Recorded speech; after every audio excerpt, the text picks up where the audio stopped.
Baik, Assalamualaikum warahmatullahi wabarakatuh. Pada kesempatan pada hari ini, marilah kita awali pertemuan kita dengan bacaan suratul Fatihah bersama-sama. Dan kita hadiahkan Fatihah untuk kita semua, keluarga kita, dan juga seluruh Fakultas Psikologi dan Kesehatan UIN Wali Songo.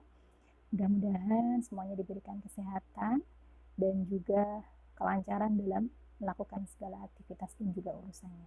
Ala hadiniyah wa likulli niyatin sholihah. Al-Fatihah.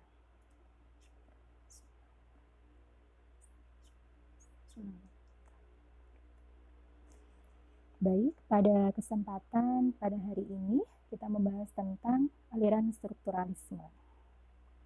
Ya, jadi tentang perkembangan sejarah aliran psikologi, ya, ketika sebelumnya berada pada pengaruh dari filsafat, kemudian pada ilmu fisiologi, dan pada saat ini kita membahas tentang aliran strukturalisme. Ya. Sejarah aliran strukturalisme ya diawali oleh Edward Branford Tishner, dia pengikut setia dari William Wundt, dan pendekatan baru yang dibawanya adalah strukturalisme. Sistem ini dibawa oleh Tishner dari Jerman ke Amerika Serikat. Pemikiran ini mampu mencapai kemasyhuran di Amerika Serikat dan bertahan hingga 2 dekade sebelum akhirnya ia digulingkan oleh gerakan-gerakan yang lebih baru. Ya, satu hal yang mungkin menjadi metode yang pada akhirnya menjadi satu metode dipakai sampai sekarang juga, yaitu diantaranya tentang metode introspeksi, ya, atau observasi diri. Jadi introspeksi yaitu mengandalkan pengamatan yang dilatih untuk menggambarkan unsur-unsur kondisi sadar dan bukan melaporkan stimulus yang diamati dan dialami dengan sebutan familiarnya. Meskipun sangat menguntungkan, ya, strukturalisme ini atau metode yang dipakai di dalam strukturalisme ini yakni introspeksi tidak diperbolehkan dalam setting laboratorium psikologi. Tishner mengusulkan untuk menggunakan pendekatan eksperimental terhadap observasi introspektif dalam psikologi. Jadi introspeksi dianggap mungkin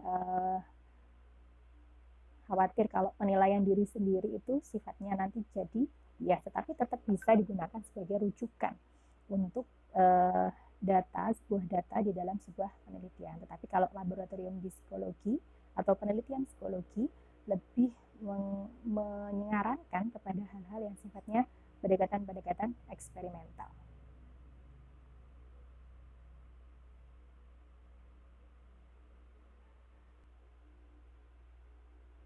Ya, baik. Kemudian Tishner mengusulkan untuk menggunakan pendekatan eksperimental terhadap observasi introspektif dalam psikologi. Jadi region, ya, subjek di dalam laboratorium, dan Tishner mengintrospeksi berbagai macam stimuli dan melakukan observasi panjang dan terperinci terhadap pengalaman mereka. Semisal sebuah chord piano akan ditekan, chord ini terdiri dari 3 nada individual yang diperdengarkan secara bersama, dan subjek akan melaporkan mengenai berapa banyak nada terpisah yang dapat mereka dengar.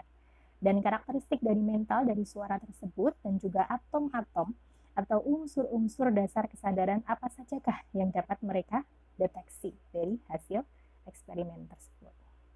Nah, dari aliran strukturalisme ini membedakan unsur-unsur kesadaran atau yang lebih dikenal dengan consciousness, begitu ya, unsur-unsur kesadaran, dan memisahkan proses sadar menjadi komponen-komponen yang paling sederhana, kemudian menentukan hukum yang digunakan untuk mengasosiasikan unsur kesadaran dan menghubungkan unsur-unsur kesadaran ini dengan kondisi fisiologis mereka. Jadi inti dari struktur, kita tahu sendiri ya, struktur kan berarti bagian-bagian. Jadi ketika mendefinisikan jiwa itu tadi ya, berdasarkan struktur-struktur, berdasarkan komponen-komponen yang lebih sederhana. Dan menghubungkan unsur kesadaran ini dengan kondisi fisiologis mereka atau kondisi apa yang dialami secara fisiknya. Tujuan dari psikologi struktural Thisner sejalan dengan tujuan dalam sains alam, ya.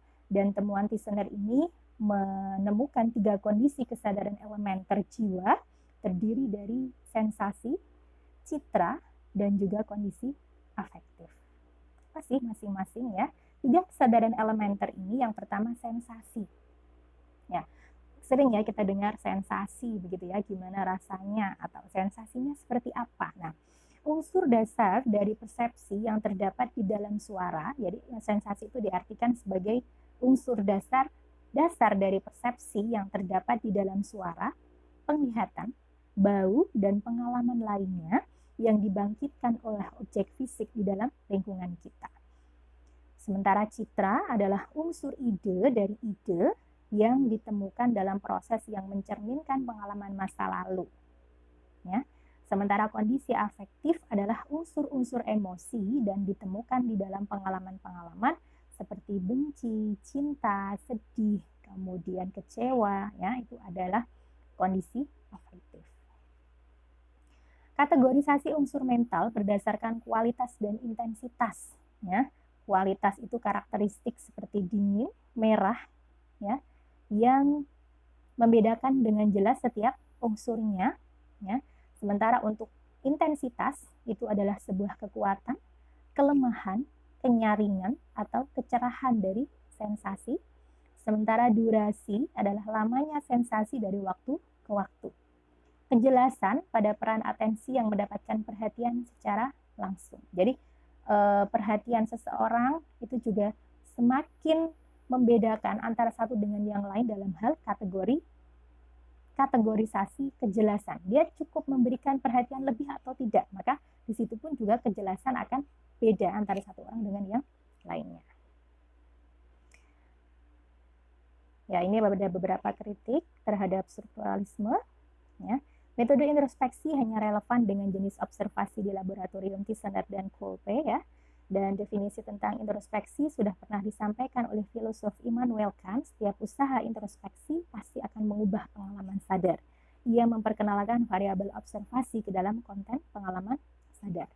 Filosof Auguste Comte, ya, tidak mungkin orang mampu membagi pikirannya menjadi 2, yaitu melakukan observasi dan diobservasi. Maka salah satunya saja, ya. Henry Maudsley, ya, ada bias yang terbangun dari observasi-observasi mereka yang disebabkan oleh patologi pikiran, laporan diri pribadi yang sulit dipercaya. Dan yang kelima, cara kerja yang diikuti pengamat sangat berbeda dengan sifat-sifat kesadaran yang diamati. Kritik terhadap metodologinya yang memunculkan pertanyaan tentang apa yang dilatihkan kepada introspektor strukturalis. Ya. Kritik menuding bahwa introspeksi adalah bentuk retrospeksi. Kadang ada lompatan waktu pengalaman dan laporan.